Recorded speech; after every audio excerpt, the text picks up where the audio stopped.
Hi friends, please like చేసి subscribe చేయండి. ఈ వీడియోని పూర్తిగా చూడండి.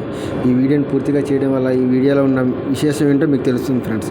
ఇప్పుడు ఏంటంటే మన తెలంగాణ సీఎం కేసీఆర్ గారి పైన ఎలక్షన్ ఈసీ ఒక బిగ్ షాక్ న్యూస్ ఇచ్చింది. అదేంటో ఈ వీడియోలో మనం తెలుసుకుందాం. వీడియోని పూర్తిగా లైక్ చేసి చేయండి. స్క్రిప్ట్ చేయకుండా వీడియోని పూర్తిగా కంప్లీట్ చేయండి. మాజీ సీఎం కేసీఆర్కు ఎన్నికల సంఘం బిగ్ షాక్ ఇచ్చేసింది. సిరిసిపల్లెలో కాంగ్రెస్ వ్యతిరేకంగా అవమానకరమైన అసభ్యంతకరమైన ప్రకటనలు చేసినందుకు తెలంగాణ మాజీ సీఎం కేసీఆర్కు బీఆర్ఎస్ అధినేత కేసీఆర్ ఈరోజు రాత్రి 8 గంటల నుంచి 48 గంటల పాటు ఎన్నికల ప్రచారం చేయకుండా ఎన్నికల కమిషన్ ఆఫ్ ఇండియా నిషేధం విధించింది.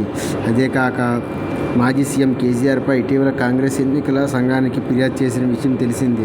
సీఎం రేవంత్ రెడ్డి పైన చేసిన వ్యాఖ్యలకు విచారణ ఇవ్వమని కేసీఆర్కు ఎన్నికల సంఘం నోటీసులు ఇవ్వగా ఆయన స్పందించకపోవడంతో ఈ ఈసీ నిర్ణయం తీసుకుందని తెలుస్తుంది.